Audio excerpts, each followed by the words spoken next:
మంత్రి కొండా సురేఖ వ్యాఖ్యలతో తమ కుటుంబ పరువు ప్రతిష్టలకు భంగం కలిగిందన్నారు ప్రముఖ నటుడు నాగార్జున. మంత్రిపై వేసిన కేసులో నాంపల్లి స్పెషల్ కోర్టులో స్టేట్మెంట్ ఇచ్చారు. సినిమా రంగం ద్వారా తమ కుటుంబానికి మంచి పేరు ప్రతిష్టలు వచ్చాయని చెప్పారు. దేశవ్యాప్తంగా తమ కుటుంబం పట్ల ప్రజల ఆదరాభిమానాలున్నాయని తెలిపారు. జాతీయ స్థాయిలో అనేక అవార్డులు వచ్చాయన్నారు నాగార్జున. సినిమా రంగంతో పాటు సామాజిక సేవా కార్యక్రమాలు చేస్తున్నామని చెప్పారు. తన కొడుకు విడాకులు మాజీ మంత్రి కేటీఆర్ వల్ల అంటూ మంత్రి సురేఖ అసభ్యంగా మాట్లాడారని చెప్పారు. మంత్రిపై క్రిమినల్ చర్యలు తీసుకోవాలని కోర్టును కోరారు. డీటెయిల్స్ నాంపల్లి స్పెషల్ కోర్టు నుంచి రత్న లైవ్ లో అందిస్తారు. రత్న, నాగార్జున స్టేట్మెంట్ పై అప్డేట్స్ ఏంటి?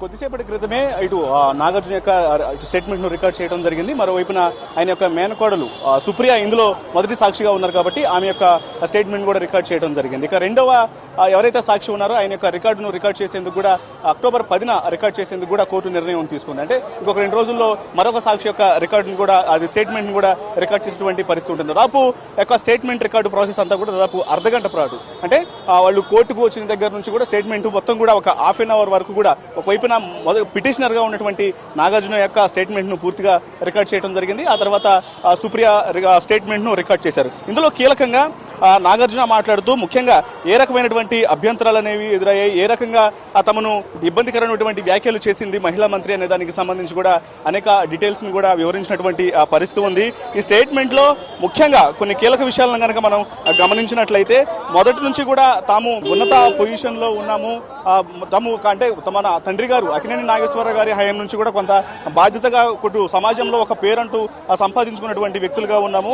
అటువంటి వ్యక్తులైనటువంటి తమ కుటుంబం పట్ల ఇటు మహిళా మంత్రి చేసినటువంటి వ్యాఖ్యలు తమకు బాధ కలిగించేటువంటి విషయాన్ని కూడా స్టేట్మెంట్ లో ఆయన తెలియజేసినటువంటి పరిస్థితి ఉంది. అయితే ముఖ్యంగా తను పిటిషన్ లో ఏ విషయాలను అయితే మెన్షన్ చేయడం జరిగిందో ఆ విషయాలనే మరొకసారి స్టేట్మెంట్ ద్వారా కూడా తెలియజేసినట్లుగా తెలుస్తోంది.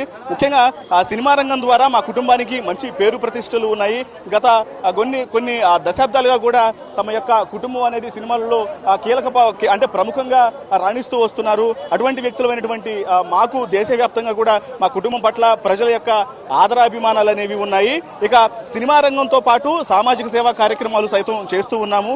అలాంటిది తమ యొక్క కొడుకు విడాకులకు సంబంధించి కొంత రాజకీయమైనటువంటి విషయాలను రాజకీయపరమైనటువంటి విషయాలను కూడా జోడిస్తూ తమ కొడుకు నాగచైతన్య విడాకులు తీసుకోవడానికి కేటీఆర్ కారణం అంటూ కూడా మహిళా మంత్రి కొండా సురేఖ చేసినటువంటి వ్యాఖ్యలు తమ కుటుంబానికి సంబంధించి చాలా ఈ యొక్క అనుచిత వ్యాఖ్యలు అనేవి తమను ఎంతగానో బాధ కలిగించాయంటూ కూడా ఈ విషయాన్ని తన స్టేట్మెంట్ లో నాగార్జున తెలియజేసినటువంటి పరిస్థితి ఉంది. ఇక ఇటువంటి వ్యాఖ్యలు అనేవి తమ కుటుంబం పరువు ప్రతిష్టలకు భంగం వాటిల్లింది కాబట్టి వెంటనే మంత్రి కొండా సురేఖ మీద పూర్తిగా ఈ యొక్క విషయాన్ని దర్యాప్తు చేసిన అనంతరం క్రిమినల్ చర్యలు తీసుకోవాలి అంటూ కూడా ఆయన యొక్క స్టేట్మెంట్ లో తెలియజేసినటువంటి పరిస్థితి ఉంది. ఇక కేవలం మంత్రి కొండా సురేఖ మాట్లాడినటువంటి మాటలన్నీ కూడా ఇవన్నీ ఎటువంటి సత్యం లేని అసత్య ఆరోపణలు, కేవలం రాజకీయ దురుద్దేశంతోనే మంత్రి ఇలాంటి వ్యాఖ్యలు చేసింది. ఎంతో పేరు ప్రతిష్టలో ఉన్నటువంటి తమ కుటుంబం తీవ్ర మనోవేదనకు గురైందంటూ కూడా ఒకవైపున ఇటు నాగార్జున తెలియజేసినటువంటి సిచ్యువేషన్ ఉంది. ఇక ఈ యొక్క ఉదంతంతో తమ కుటుంబం పూర్తిగా అటు మనోవేదనకు గురైంది. బాధ్యతాయుతమైనటువంటి మంత్రి హోదాలో ఉండి ఇలా మాట్లాడటం, ఇటు సినిమా రంగం మీద రాజకీయ అంశాలను కూడా జోడించడం అనేది కూడా కరెక్ట్ కాదు. ఒకవైపున ఇటు స్టేట్మెంట్ లో పూర్తిగా తెలియజేసినటువంటి పరిస్థితి. దాదాపు అర్ధగంట పాటు యొక్క స్టేట్మెంట్ రికార్డ్ అనేది జరిగింది. ఇక కేవలం ఆయన చివరిగా మాట్లాడుతూ తాజాగా ఏవైతే ఇటు క్రిమినల్ చట్టాలు వచ్చాయో క్రిమినల్ చట్టాల ప్రకారం కూడా ఖచ్చితంగా చర్యలు తీసుకొని క్రిమినల్ కేసు దీని ద్వారా ఆమెకు శిక్ష విధించాలంటూ కూడా తన యొక్క స్టేట్మెంట్ లో పేర్కొనడం జరిగింది. ఇక నాగార్జున యొక్క స్టేట్మెంట్ ను రికార్డును చేసిన తర్వాత ఆయన యొక్క మేనకోడలైనటువంటి అంటే మొదటి సాక్షిగా ఉన్నటువంటి సుప్రియ యొక్క స్టేట్మెంట్ ను కూడా రికార్డ్ చేశారు. ఆమె మాట్లాడుతూ ముఖ్యంగా నాగచైతన్య సమంత విడాకులు కేటీఆర్ వల్లనే జరిగిందని మంత్రి మాట్లాడారు. ఎన్కన్వెన్షన్ విషయంలో కూడా సమంతను ఇలాంటి విషయాలు అంటే సమంతను ఇన్వాల్వ్ చేస్తూ కూడా మాట్లాడినటువంటి విషయాలు కూడా తమ కుటుంబానికి ఎంతో బాధ కలిగించాయి. కాబట్టి ఇవన్నీ కూడా ఎంతో పేరు ప్రతిష్టలు కలిగినటువంటి తమ కుటుంబంలో ఎంతో బాధను తెచ్చాయి. ఇవన్నీ ఇటన్నిటిని కూడా ఒకవైపున ఇటు సోషల్ మీడియాలో చూసాము, మీడియాలో వచ్చినటువంటి వార్తా కథనాల ద్వారా చూసాము. ఆమె ప్రత్యక్షంగా మాట్లాడినటువంటి మాటలన్నింటినీ కూడా గమనించాము.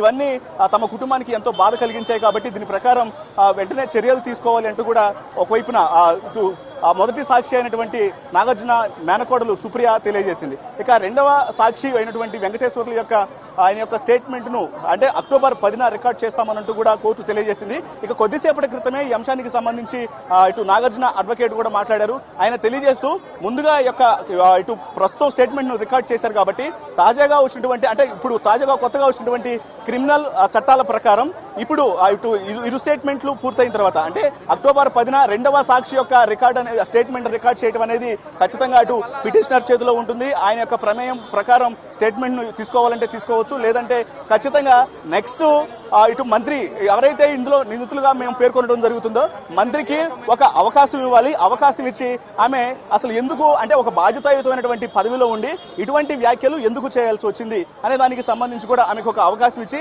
దానికి సంబంధించినటువంటి వివరణ కోరాల్సి ఉంటుంది. ఈ వివరణలో ఆమె ఎందుకు ఈ వ్యాఖ్యలు చేసినటువంటి ఒక ఎక్స్ప్లెనేషన్ అయితే ఇవ్వాలి. ఈ ఎక్స్ప్లెనేషన్ ఇచ్చిన తర్వాత తదుపరి చర్యల వైపు వెళ్తారు. ఆ తర్వాత మాత్రమే సీసీ నెంబర్ను నమోదు చేయడం జరుగుతుంది.